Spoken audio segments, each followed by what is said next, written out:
Hello friends, welcome to ಜಿಡಿಯಾ ಲಾ learning ಅಡ್ಡ. ಓಕೆ, ಸೊ ಇವತ್ತಿನ ಅಪ್ಡೇಟ್ ಏನಂತಂತಂದರೆ, ಪಂಜಾಬಲ್ಲಿ ಒಂದಾಗಿರೋ ಇನ್ಸಿಡೆಂಟು.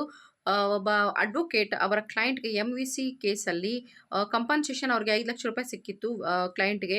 ಸೊ ಆ 5 ಲಕ್ಷ ರೂಪಾಯಿ ಕಂಪನ್ಸೇಷನ್ ಸಿಕ್ಕ ಮೇಲೆ ಅವರ ಅಡ್ವೊಕೇಟ್ ಏನಿದ್ದಾರೆ, ವಕೀಲರೇನಿದ್ದಾರೆ, ಅವರು 46% ಚಾರ್ಜ್ ಮಾಡಿದ್ರಂತೆ ಫೀಸನ್ನು.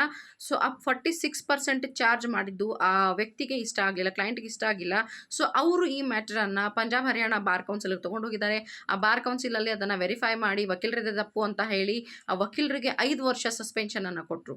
5 ವರ್ಷ ಸಸ್ಪೆನ್ಷನ್ ಮೇಲೆ ಅಗ್ರೀವ್ಡ್ ಆಗಿ ಆ ಅಡ್ವೊಕೇಟ್ ಏನು ಮಾಡಿದ್ರು, ಬಾರ್ ಕೌನ್ಸಿಲ್ ಆಫ್ ಇಂಡಿಯಾಗೆ ಅಪಿಯರ್ ಆಗಿ ಅಲ್ಲಿ ರಿಕ್ವೆಸ್ಟ್ ಮಾಡಿಕೊಂಡಾಗ ಬಾರ್ ಕೌನ್ಸಿಲ್ ಆಫ್ ಇಂಡಿಯಾದಲ್ಲಿ ಅವರಿಗೆ 5 ವರ್ಷದಿಂದ ಸಸ್ಪೆನ್ಷನ್ ಕಡಿಮೆ ಆಗಿ 3 ವರ್ಷಕ್ಕೆ ಬಂತು. ಸೊ ಅದರಿಂದ ಅದು ಮ್ಯಾಟ್ರಸ್ ಆಟೋಮೆಟಿಕ್ ಆಗಿ ಸುಪ್ರೀಂ ಕೋರ್ಟ್ಗೆ ಬಂದಿದ್ದು. ಆ ಸುಪ್ರೀಂ ಕೋರ್ಟಲ್ಲಿ ಸುಪ್ರೀಂ ಕೋರ್ಟ್ ಅವ್ರನ್ನ ವೆರಿಫೈ ಮಾಡಿ ಬಾರ್ ಕೌನ್ಸಿಲ್ ಆಫ್ ಇಂಡಿಯಾ ತೊಗೊಂಡಿರೋ ನಿರ್ಧಾರವನ್ನು ಬದಲಾಯಿಸಿದೆ. ಅವ್ರು ತೊಗೊಂಡಿರೋ ನಿರ್ಧಾರ ಸರಿಯಾಗಿದೆ, 3 ವರ್ಷಗಳ ಸಸ್ಪೆನ್ಷನ್ ನೀವು ಅನುಭವಿಸಲೇಬೇಕು ಅಂತ ಹೇಳಿದ್ರು.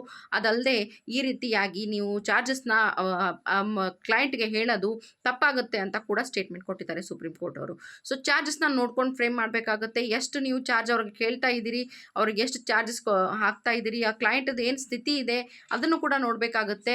ಬಂದಿರೋ ಅಮೌಂಟಲ್ಲಿ ಕಂಪನ್ಸೇಷನ್ ಅಮೌಂಟಲ್ಲಿ ಅರ್ಧ ಅಮೌಂಟ್ ನಿಮಗೆ ಅಡ್ವೊಕೇಟ್ಸಿಗೆ ಸಿಕ್ಬಿಟ್ರೆ ಆ ಪಾರ್ಟಿ ಏನು ಮಾಡಬೇಕು ಅಂತ ಕೂಡ ಸುಪ್ರೀಂ ಕೋರ್ಟ್ ಒಂದು ಸ್ಟೇಟ್ಮೆಂಟನ್ನು ಕೊಟ್ಟಿದ್ದಾರೆ.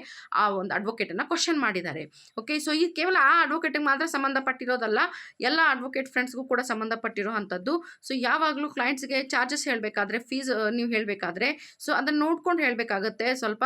ಸೊ ಈ ವಿಷಯದ ಬಗ್ಗೆ ಏನು ನಿಮ್ಮ ಅನಿಸಿಕೆ ಏನಿದೆ ಅದನ್ನು ಕಮೆಂಟ್ ಮೂಲಕ ತಿಳಿಸಿ. ಮತ್ತೇನಾದರೂ ಅಪ್ಡೇಟ್ ಇದ್ದರೆ ಆದಷ್ಟು ಬೇಗ ಅಪ್ಲೋಡ್ ಮಾಡ್ತೀನಿ. ಅಲ್ಲಿವರೆಗೂ have a nice day. Bye bye.